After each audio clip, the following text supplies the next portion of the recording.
Orbunde Benjamin is an associate professor, Department of Accounting at the Bingham University. He joins me now to take a look at addressing tax revenue challenges. Welcome to you, sir, and thank you for joining us. Thank you. Now, we're talking about tax. Let's start with the culture of tax payment or taxes in Nigeria. Many Nigerians are averse to paying taxes because they say if we do pay, we've not seen what the government has done with it. We have a tax to GDP ratio of 6%, tax to GDP ratio of 6% compared to some other African countries. But what would you say that the tax authorities or even government can do to engender the payment of taxes in Nigeria? Let's start from there. Now, tax is a compulsory levy that every citizens in a country is to pay. Even if you look at the history, even in the olden days, empires and kingdoms were living on tax. And any country that wants to progress must have a good system of tax correction and mobilization to meet up its services or with health or infrastructure. So every citizen is entitled to pay tax. You can see even in the Bible days, people came to ask Jesus whether they should pay tax and say, oh, whose coin is this? Caesar. Give Caesar what belongs to Caesar, and to God what belongs to the Lord. So every region does not condemn tax. Everybody has to pay tax.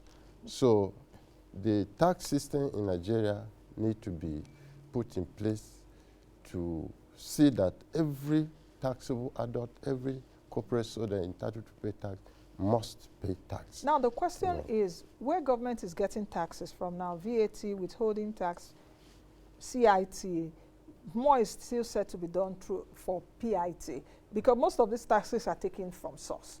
Are there other things that government can do to encourage more taxes being paid? Yes, because most of the taxes you are mentioning, those ones, they deduct from source.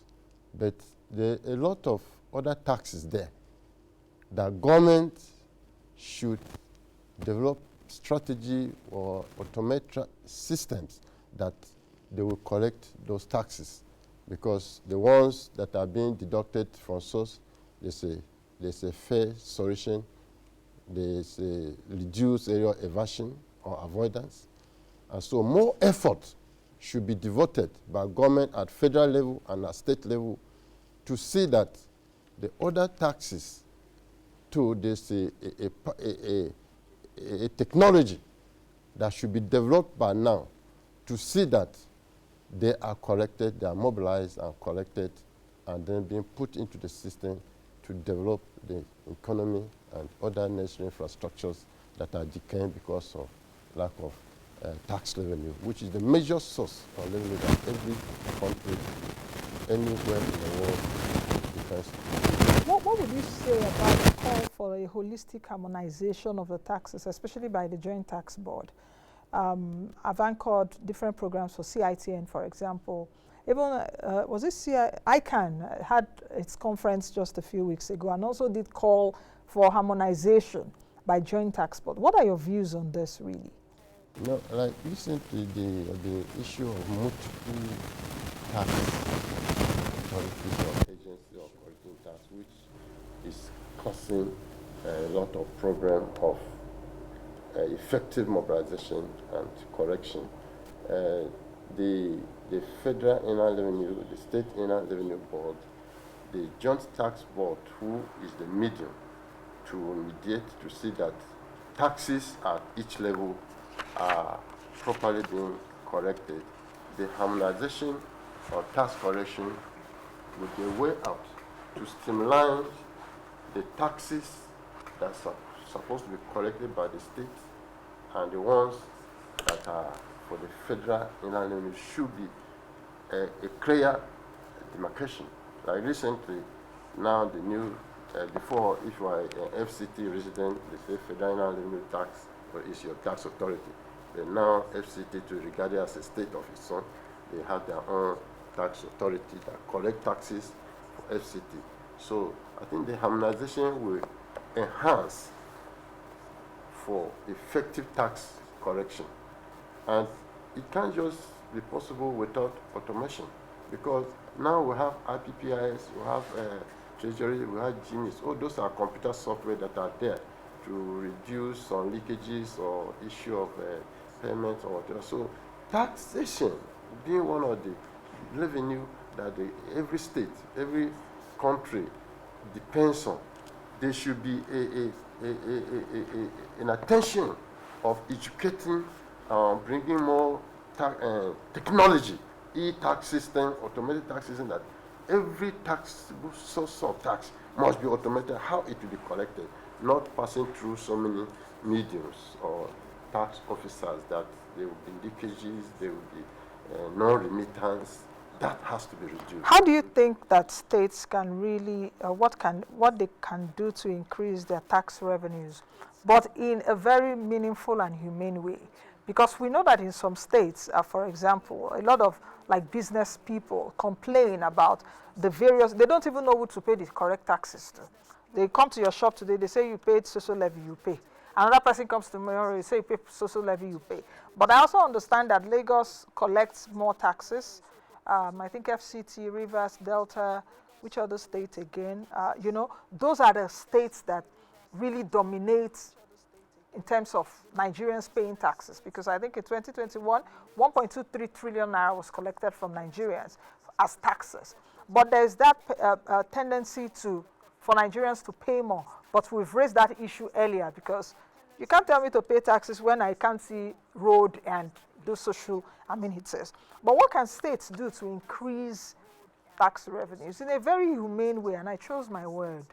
One of the major problems that states are having is that our state politicians or governors, they lack the political will to enforce the laws that are there. Tax is regulated by laws, but those laws have to bring into practical to employ or to train people that will go on the field to mobilize those taxes and collect and remit it to government. In most states in the north, or some states that are privatizing this tax mobilization and collection, because they have employed government officers to go there to collect, and they will fail the government in compromises with the taxpayers, negotiating then how to reduce their tax liability, so failure to remittance. So some states now, they are privatizing it. They get some tax consultants, people who are expert in tax, maybe competent, because some of those companies, and then they will privatize those tax for them. There will be an agreement when you collect the percentage that you can remit to the state board on internal revenue. So the state board on internal revenue now doesn't deal with employees that they may go there and come back with stories now. So they are only between the state internal revenue with the company or the people that are privatized to go into tax collection. Those people now employ their own ad hoc staff to go there. So as a private person, there is after profit maximization. So they enforce, they monitor, they give them what to bring. Then when they collect, they remit to them. So, but then every taxpayer has an aggressive tendency. Now, because for this insecurity, even those private people to go out there, send their boys to collect this tax, they are faced with challenges, threats. Some communities, they mobilize their own youth to resist, just as you have said, because they have been collecting this tax. What have you been seeing? So even in that, it has been some challenges. Okay. But that is the best way that some of the states in the north now are doing, of privatizing those vendor taxes to individuals to collect and remit it. And Okay. that is reducing some of the tension. Okay, I think we'll leave it at that. Thank you, Dr. Orbunde Benjamin, for coming today. Let's continue to watch the situation. But I think, was it yesterday or so, that FIRS has appointed MTN Nigeria, Airtel, and other banks to withhold VAT from their suppliers, from their clients, and remit to it thereafter. So anyway, thank you for coming on today's show. I've been speaking with Dr. Orbunde Benjamin, an associate professor at the Department of Accounting, Bingham University. We've been talking about addressing tax revenue challenges. That's the show. today. Thank you all for tuning in. Be the best you can be and be that change that you want to see. I am Nancy Naji.